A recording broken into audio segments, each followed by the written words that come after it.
Assalamualaikum warahmatullahi wabarakatuh. Perkenalkan, nama saya Hikmatul Uzma, NIM 2212017, kelas PIAUD 2A. Video ini saya buat guna memenuhi UTS salah satu mata kuliah saya, yaitu Hadis Pendidikan, di mana mata kuliah ini diampu oleh Bapak Hadi Syarifi MPD. Di sini saya akan menjelaskan 3 macam hadis.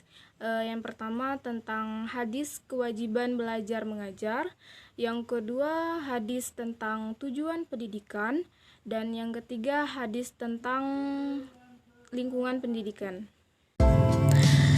Yang pertama, hadis tentang kewajiban belajar mengajar.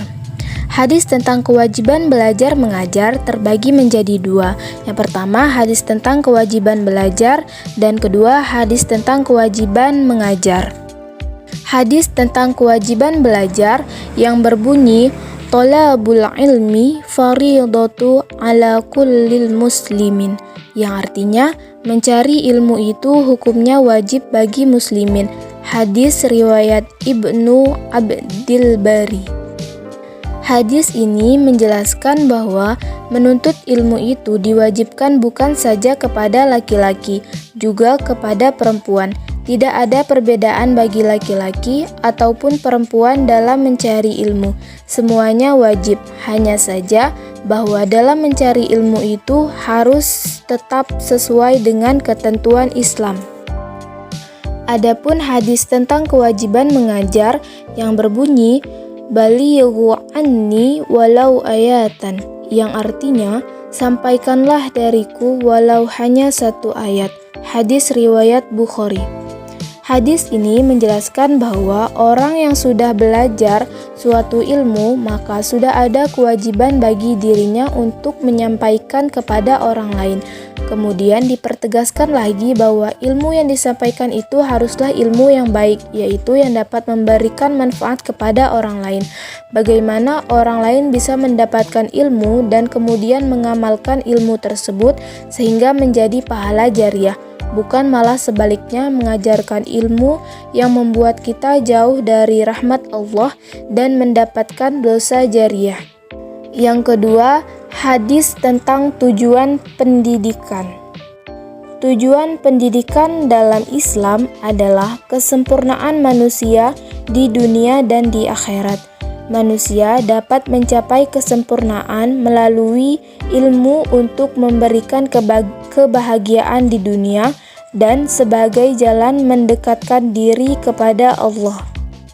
Adapun hadisnya yang berbunyi, "Man arada dunya fa'alaihi bil ilm, wa man arada al-akhirata fa'alaihi bil ilm, wa man aradahuma fa'alaihi bil ilm", yang artinya barang siapa yang hendak menginginkan dunia, maka hendaklah ia menguasai ilmu.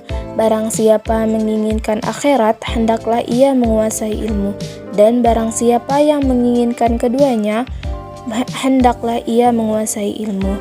Hadis riwayat Ahmad. Dari hadis ini maka bisa dipastikan ilmu berperan penting dan menjadi kunci kebahagiaan dunia dan akhirat. Dengan ilmu, di dunia akan memperoleh ketenangan jiwa dan ketentraman hati.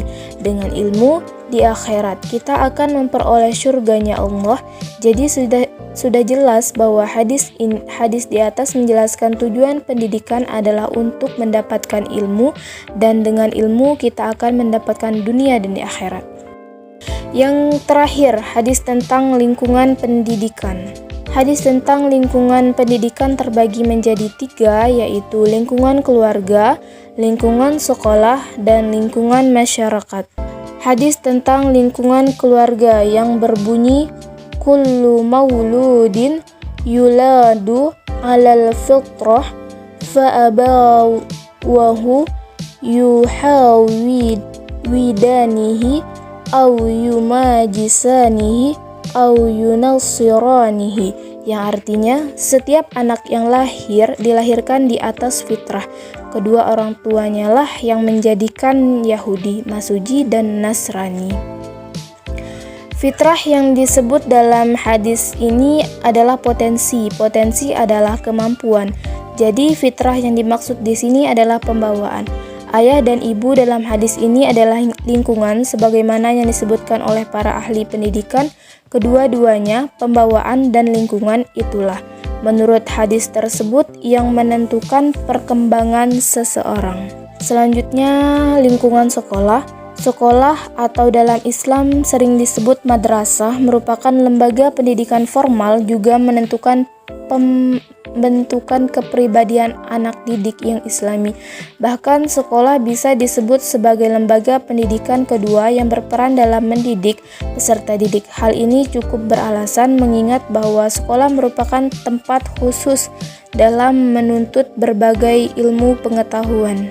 Selanjutnya ada lingkungan masyarakat.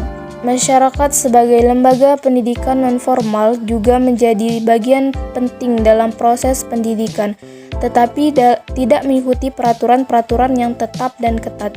Masyarakat yang terdiri dari sekelompok atau beberapa individu yang beragam akan mempengaruhi pendidikan peserta didik yang tinggal di sekitarnya. Oleh karena itu, dalam pendidikan Islam, masyarakat memiliki tanggung jawab dalam mendidik generasi muda tersebut. Demikian yang dapat saya sampaikan dan jelaskan dari ketiga hadis tadi. Semoga kita dapat memahaminya dan bermanfaat. Saya akhiri, wassalamualaikum warahmatullahi wabarakatuh.